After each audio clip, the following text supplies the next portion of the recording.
What's up mga ka-best? Welcome back to my YouTube channel. It's me yung best, Judy Barbero. And of course, today's vlog, marami po kasing nagtatanong po sa akin na ano daw yung ginagamit ko sa lips ko, bakit daw pula-pula without using lipsticks. So ngayon guys, yung mga tanong yung masasagot ko po ngayon na. Okay, so bago po natin start po yung vlog po natin today, sa mga family ko, mga relatives ko, sa mga kaibigan ko, sa mga bashers, sa mga hindi ko pa kilala, o sa mga gustong mag-subscribe. May subscribe na po kayo mga ka-best. And don't forget also to click the bell button para updated po kayo sa next vlog ko. Okay, so mga best, ano pa? Let's do this!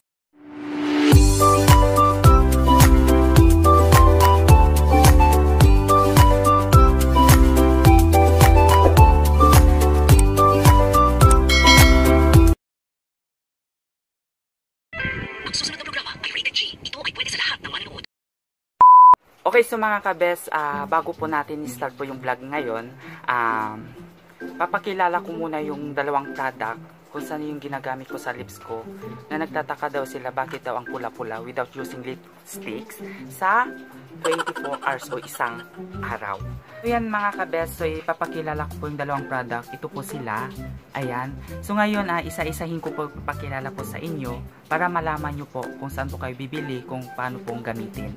Ayan, so ngayon mga ka-best, una, ito po. Ayan. So Vaseline Rosy Lips siya, lip therapy. So nabibili po siya ito any kind of drugstore. Kasi ako, bumibili po ako sa Watson, sa Mercury. Meron din po sa grocery po itong product na to. Ayan, yung pangalawa naman po, yung Close Up. Siguro familiar po kayo dito sa Close Up. Ayan. Toothpaste po to. Everfresh na menthol red po siya. So ito po yung ginagamit ko. Ayan. So ayan mga ka-best, ang first step po, unang ilalagay po natin yung toothpaste. Opo, yung Close Up. So ngayon, kukuha po tayo dito. Just put here your fingers a little bit. A little bit. A little bit. Ayan po siya mga ka-best. So ngayon, i-apply po natin sa lips po natin. Ayan.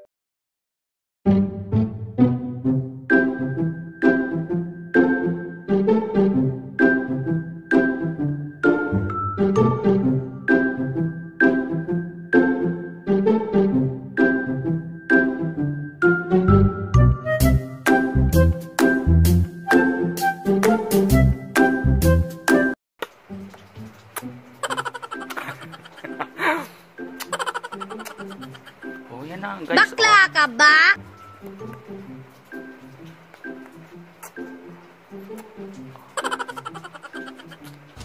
O ikaw, ang landi mo.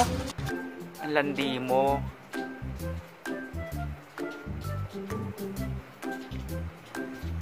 So dahil dyan mga ka-best, tapos na, ibababad po natin ng 10 to 15 minutes. So actually kasi, ako kasi 15 minutes para bongga, diba? Alam nyo naman.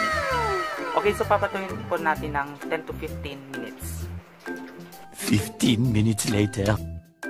Okay, so mga ka-best, tapos na po yung 15 minutes. Ayan na po siya, yung resulta.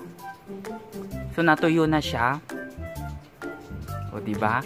So ngayon, gagamitin po natin na pagpunas. Pwede yung running water, yung wipes na basa or yung baby wipes. So dandahanin lang po natin.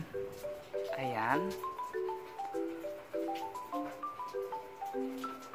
Kung wala kayong mga baby wipes mga best, water na lang, pwede po siya.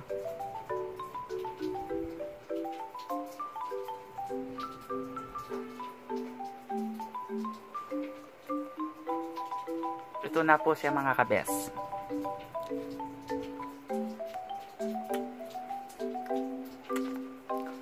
So after po nung toothpaste, so 'di ba tapos na yung 15 minutes. Ang next na po yung ito na po.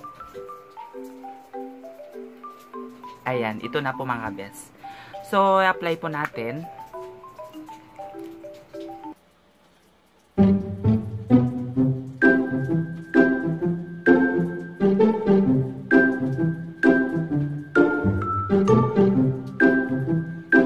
Ayan po mga mga kabes, so na-achieve po natin. Ayan na po siya. So aabot po siya ng 24 hours or 1 day po. So actually kasi sa akin, dati pa kasi gusto ko na i-vlog to kasi dahil busy po ako sa paghanap buhay. Charot. So ngayon ko na po i-vlog sa inyo para malaman nyo po kung ano po yung ginagamit ko, kung paano natin gamitin. Ayan, so ito po yung resulta. 君の虜になってしまえばきっとこの夏は充実するのモード噂の Dreaming Girl 忘れないででも気持ちは伝えてしまえばいつかこの夢は覚め Ayan. So based on my experience kasi mga kabes, maganda po siya, effective po talaga siya, hindi kayo magsisisi. Sabi nga nila, wala naman mawawala kung susubukan po natin. Tiyaga-tiyaga lang po mga kabes. So almost na ako gumagamit dito, 5 months. So dapat sa inyo mga kabes, gagamitin nyo po isang araw, isang beses lang. So once a day. So ako kasi, na medyo matagal na yung paggamit ko. Hindi na po once a day. So thrice a week na lang po siya. Kasi nakikita po naman natin mga kabes, yung lips ko. Ayan. So hindi na po kailangan ng lipstick. So actually dito may nakalimutan ako mga kabes. Pag wala po kayong ganito sa bahay o wala kayong makita sa store ng ganito, pwede pong gamitin po yung original. Yung petroleum jelly na Apollo po. Ayan, kung pag wala po kayong ganito. Okay? So mga kabes, so tapos na po yung vlog po natin. Ito na po yung resulta. 君の虜になってしまえばきっとこの夏は充実するのモード噂の Dreaming Girl 忘れないででも気持ちは伝えてしまえばいつかこの夢は覚めてしまうだろうな青い影が揺れる街角 So ayan mga kabes, so dito na po nagtatapos ang ating vlog today.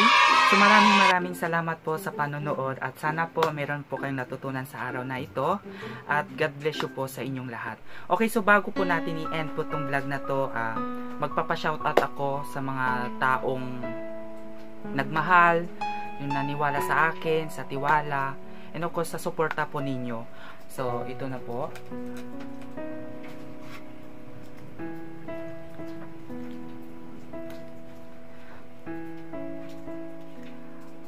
Pa-shoutout po ako kay Josel Reyes, Victoria Pari, Juncel Sawit, John Maldural, and Corly Heidi. So itong Corly Heidi po, paki-subscribe po yung YouTube channel niya. And of course, dito sa Amihana Siblings po, paki-subscribe na din po yung YouTube channel nila. Jesseline Candelaria, Jessamay Tugadi Gonzales, Lovelia Aldea, Elizabeth Betis, Mary Rose Toscano, Danilo Amdeng, Ate Binky, Olive Oyay, Mady Joy Balawas, Sherry May Seling Lupang, Trina Baati, and Pat Imay Doki. So maraming salamat po sa inyo sa pag-request sa pag-shoutout sa YouTube channel ko. Sana po dumami pa ang ating mga subscribers at sana po patuloy po tayong manalig. Charot.